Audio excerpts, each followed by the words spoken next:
Start.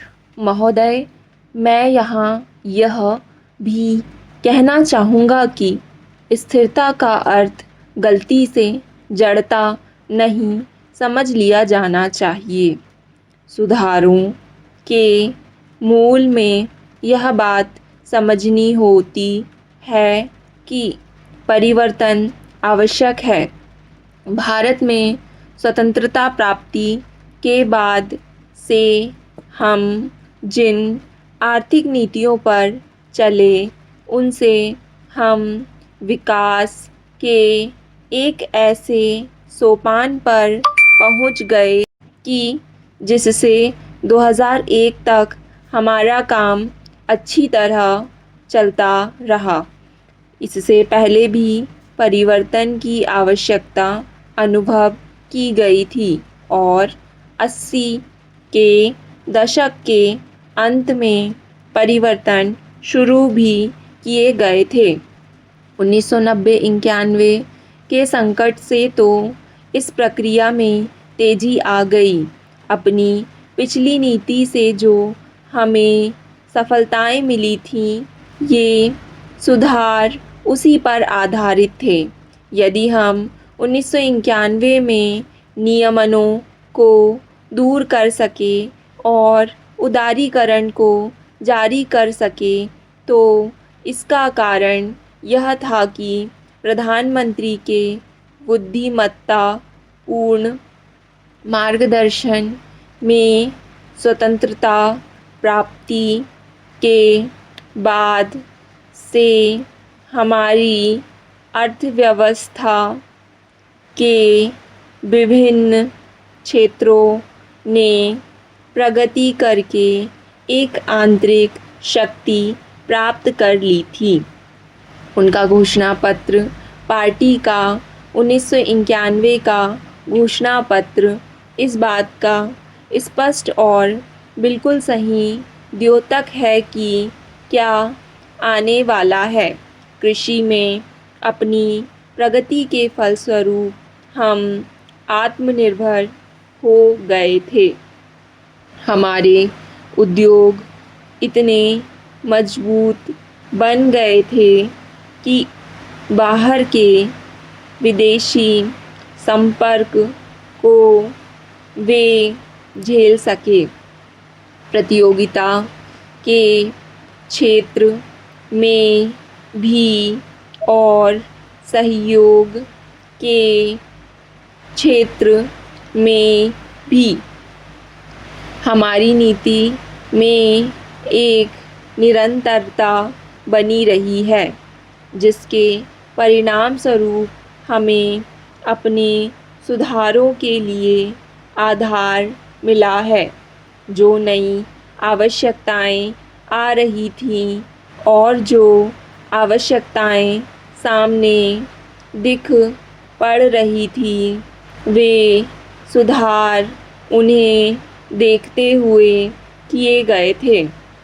मुझे यह कहने में कोई संकोच नहीं कि भविष्य में भी हमारे सुधारों का सिलसिला इस बात पर निर्भर करेगा कि हमारे सामने कैसी घरेलू ज़रूरतें आ रही हैं। जैसे जैसे हम सुधारों पर चलते जाएंगे तो जहाँ कहीं उनकी कमियाँ नज़र आएंगी, उन्हें दूर करने की चेष्टा की जाएगी। मैं सुधारों को बेहतर बनाने के लिए दिए गए सभी सुझावों का स्वागत करूँगा, चाहे वे आप सबसे मिलें, चाहे मेरे साथी राजनीतिक नेताओं से, चाहे व्यवसाय विशेषज्ञों से मिले, चाहे जनता से। और यह सब हमारी सुधारों की नीति के अनुरूप होगा और वास्तव में तो यह उस नीति को मजबूत बनाएगा।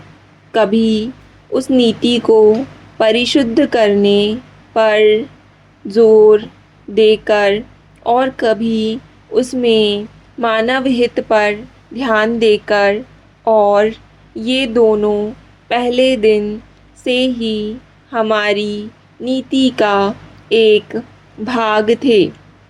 इस संबंध में मैं हाल में उस वाद विवाद की चर्चा करना चाहूँगा जिसमें सुधारों की आलोचना की गई है। यह कहा गया है कि कई नीतियों से जनता के अपेक्षाकृत गरीब वर्गों को कोई लाभ नहीं हुआ। कॉलेज के दिनों में मैंने भी इस बात का अनुभव किया है कि दिन में एक बार खाना मिलने का क्या अर्थ होता है। इसलिए गरीबों के बारे में मेरी चिंता सचमुच वास्तविक है। महोदय, स्वतंत्रता प्राप्ति के बाद के सभी दशकों में सरकार ने गरीबी से जूझने की चेष्टा की है। इस समस्या पर अब तक काबू न पा सकने का एक महत्वपूर्ण कारण यह है कि हम वृद्धि और प्रगति की उस दर को प्राप्त नहीं कर सके जो पर्याप्त ऊंची हो। इस वृद्धि और प्रगति के जो लाभ पहुँचे हैं उनसे समस्या हल नहीं हुई। इन सुधारों का उद्देश्य यह है कि हमारी वृद्धि की दर की रफ्तार त्वरित हो जाए, परंतु चूँकि वृद्धि के लाभ पहुँचने में काफ़ी समय लगता है, इसलिए मैंने यह फैसला किया कि केवल गांव के स्तर पर अलग से साधनों का एक पार्श्व टीका लगाया जाए, ताकि पहले के मुकाबले गांवों के गरीब लोगों के लिए रोजगार पैदा करने तथा उनकी शिक्षा, स्वास्थ्य और अन्य सामाजिक समस्याओं पर कहीं अधिक ध्यान दिया जा सके। इसे बाईपास मॉडल कहा जाने लगा है, जो गांवों में गरीबी के एक महत्वपूर्ण कारण पर ध्यान देता है, अर्थात वर्ष भर गांव में पूर्ण रोजगार का अभाव, जिसके फलस्वरूप रोजगार ढूंढने के लिए गांव वाले गांव छोड़कर शहरों की ओर जाने को विवश होते हैं। विश्व भर के आम तौर पर सुधारों के साथ मुद्रास्फीति आती है।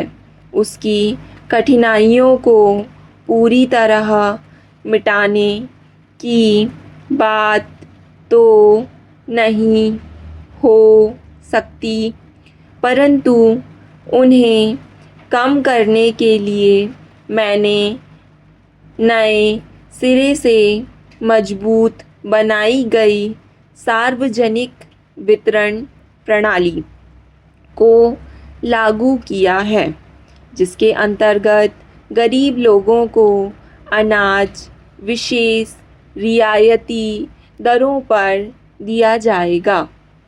मुसीबत में पड़े कारखानों के मज़दूरों की सुरक्षा के लिए राष्ट्रीय नवीकरण कोष शुरू किया गया है। मुद्रास्फीति को न्यूनतम करने का कोई भी प्रयास छोड़ा नहीं गया।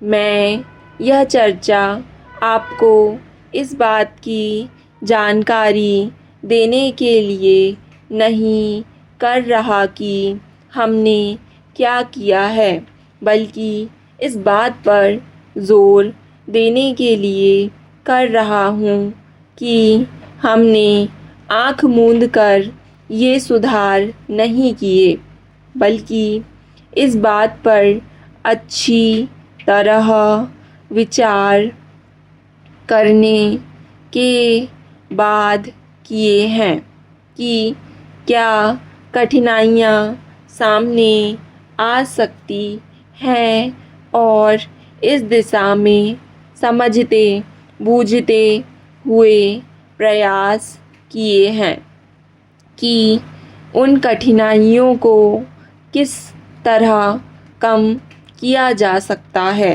ताकि इन सुधारों का लाभ समाज के सभी वर्गों तक पहुंच सके। अंततः इन सुधारों की कसौटी यह होगी कि ये लाभ सभी तरह पहुँचे हैं या नहीं।